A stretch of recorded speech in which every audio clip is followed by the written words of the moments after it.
আছে যে আপডেট খবরগুলো আসছে আমি ধারাবাহিক আপনাদের দেওয়ার চেষ্টা করছি।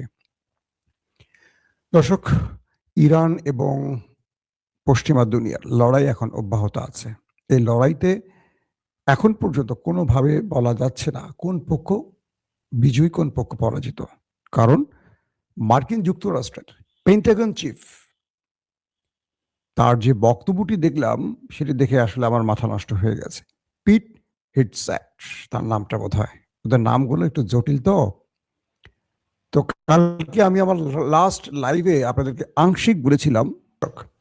তো মার্কিন যুক্তরাষ্ট্রের যিনি পেন্টাগন চিফ বা যাদের যুদ্ধ প্রধান বলা যায়, পিট হেগসেট কালকে সাংবাদিকদের সামনে দাঁড়ালেন, যুদ্ধের ফিরিস্তি বর্ণনা করলেন।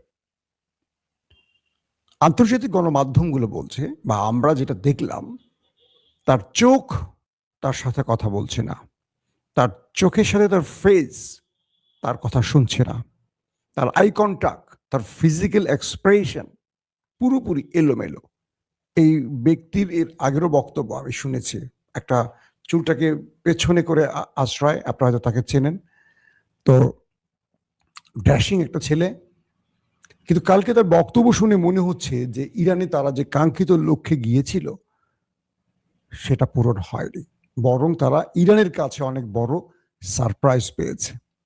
তিনি দাঁড়াচ্ছেন একটা পায়ে ভর করে, মানে মনে হচ্ছে না যে তিনি যে নিজের পায়ে দাঁড়িয়েছেন এটা বিশ্বাস করতে পারছেন। কখনো একটা পা দাঁড়াচ্ছেন, আবার কখনো পা পরিবর্তন করে দাঁড়াচ্ছেন, সাংবাদিকদের দিকে তাকাতে পারছেন না। তিনি যে কথাগুলো বলছেন মনে হচ্ছে তিনি সত্য বলছেন না, কিন্তু তিনি এটা বোঝাতে চেষ্টা করছেন যে আমি সত্য বলছি, আমি মিথ্যা বলছি, তোমরা বুঝে নাও। তার সাথে তার বক্তব্যের সুরের, কণ্ঠের, এক্সপ্রেশনের কোনো মিল খুঁজে পাওয়া যাচ্ছে না। আবার কখনো কখনো তিনি কথাগুলো চাবাচ্ছেন, কি বলছেন তিনি বুঝতেছেন যে আমার সামনে বসে আছে পৃথিবীর সবচেয়ে বড় বড় সাংবাদিক বা পৃথিবীর সব বড় বড় গণমাধ্যম, তারা দেখবে, বুঝবে আসলে আমি সত্য নাকি মিথ্যা বলছি। পাশাপাশি ধরেন তার পুরো বিষয়গুলোকে একটু ভালো করে পর্যবেক্ষণ করলে বুঝতে পারবেন যে আমেরিকা ইরানে কত বড় ধাক্কাটা খেয়েছে। দর্শক, এই পিট হেগসেটের বক্তব্য ধরে এইটুকু বোঝা গেছে, আমেরিকা একটা বড় ধাক্কা খেতে যাচ্ছে ইরানে।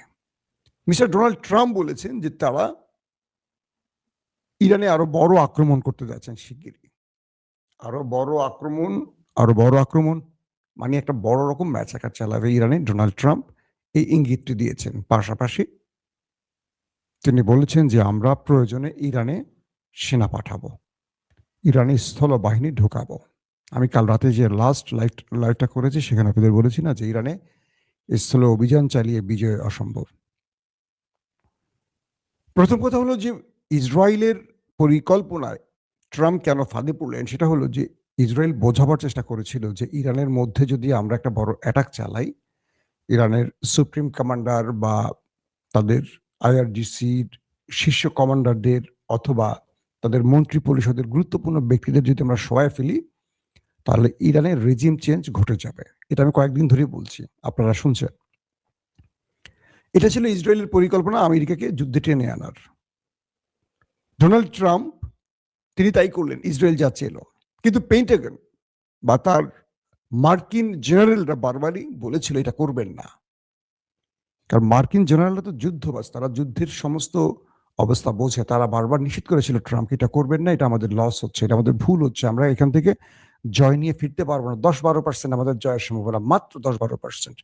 এই 10-12% সম্ভাবনা নিয়ে আপনি যুদ্ধ করবেন, বিশাল বাজেট খরচ করবেন ইরানের বিরুদ্ধে। আপনি তাদের স্ট্র্যাটেজি দেখেন, তাদের ইতিহাস দেখেন, তাদের অবস্থা দেখেন, তাদের মানে যারা নত হয় না, যাদেরকে কোনোভাবে নতই করা যায় না, তারা যুদ্ধে তাদেরকে আপনি কিভাবে নত করবেন? আলোচনা টেবিলে যারা নত হয় না তারা যুদ্ধে নত হবে? ট্রাম্প তার জেনারেলদের কথা শুনলেন না, শুনলেন ইসরায়েলের নেতানিয়াহুর কথা, আসলেন যুদ্ধে। এখন ট্রাম্প বুঝতেছেন কি ঘটতেছে। এখন ট্রাম্প নিজে এই যুদ্ধ শেষ করতে চান। কিভাবে? দুটো উপায়। বড় রকম ম্যাচাকার চালাবে তিনি তেহরানে, তাহলে কি যুদ্ধ শেষ হবে? শেষ হবে না। রেজিম চেঞ্জ ছাড়া তাদের লক্ষ্য পূরণ হবে না। এখন ট্রাম্প নতুন করে যে বিপত্তিতে পড়ছে সেটা কি শোনেন, ট্রাম্পের সামনে মহা বিপদগুলো কি। আরব বলছে ট্রাম্পকে, তুমি তো আমাদের সাথে প্রতারণা করছো।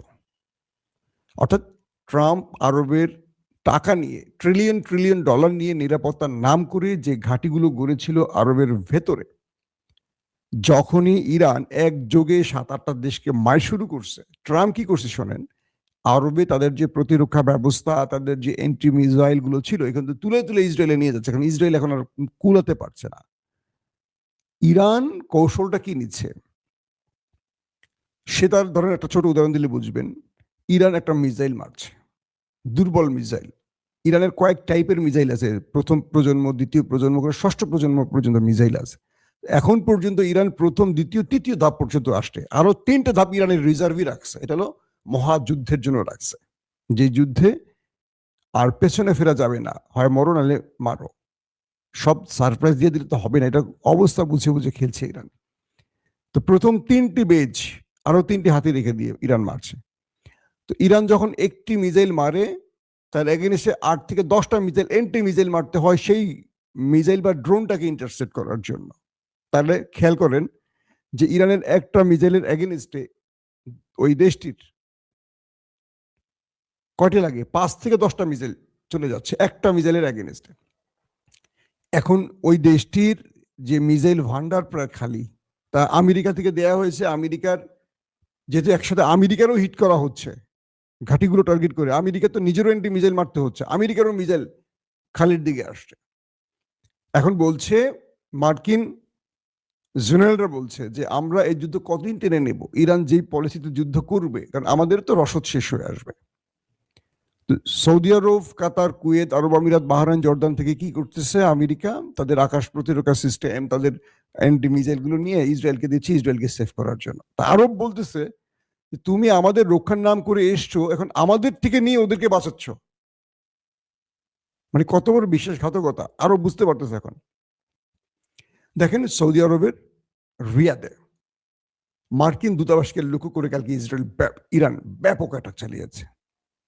শেষ তথ্য মতে সৌদি আরবে বিশাল আকারের মার্কিন দূতাবাস, অনেক বিলাসপূর্ণ ওইটাতে জ্বলতে দেখা গেছে। মার্কিন দূতাবাসে হিট করছে ইরান সৌদি আরবে, মার্কিন দূতাবাসই রক্ষা করতে পারছে না আমেরিকা, তারা বাকিদেরকে রক্ষা করবে।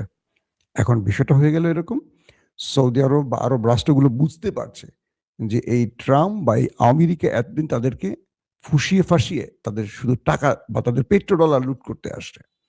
যখনই ইসরায়েল বিপদে পড়ে গেল, ইসরায়েলকে সৌদি আরব থেকে, কাতার থেকে, কুয়েত থেকে নিয়ে নিয়ে মিসাইলগুলো দিয়ে দিচ্ছে, আর সৌদি আরব খালি। এখন সৌদি আরবে ইরান সমানে মারছে। এইটাই ছিল ইরানের খেলা। ইরান সৌদি আরবকে, আরব দুনিয়াকে চোখে আঙুল দিয়ে দেখিয়ে দিচ্ছে যে তোমরা বিপদে পড়লে তোমাদের পাশে ওরা দাঁড়াবে, এবার দেখো ভালো করে।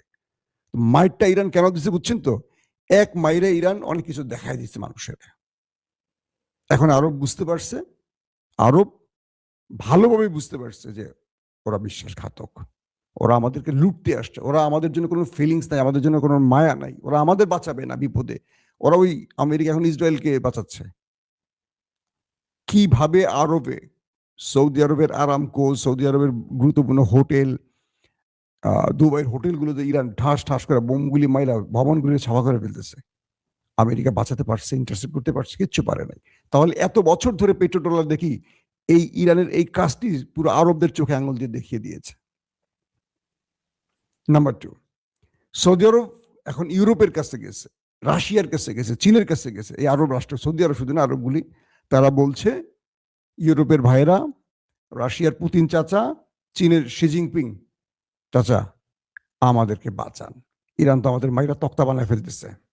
আপনি একটু, আপনাদের কথা তো ইরান শুনবে, বিশেষ করে চীন, রাশিয়া, আমরা আলোচনা করতে চাই, যে কোনো ভাবে হোক আমাদেরকে 5 দিনের জন্য হলো যুদ্ধবিরতির একটা সুযোগ করে দেন, আমরা দাঁড়াতে পারছি না, আমাদের রাষ্ট্র হঠাৎ করে যুদ্ধের মধ্যে পড়ে আর কুল কিনারা খুঁজে পাচ্ছে না। মানে আরব রাষ্ট্রগুলোর রাষ্ট্রপ্রধানরা বলছে, বলা হচ্ছে এখন চীন রাশিয়ার কাছে ছুটে গেছে, ইউরোপের কাছে চলে গেছে যে তোমরা একটু ইরানকে বোঝাও, ইরানকে বোঝাও, ট্রাম্পকে না, ইরানকে বোঝাও।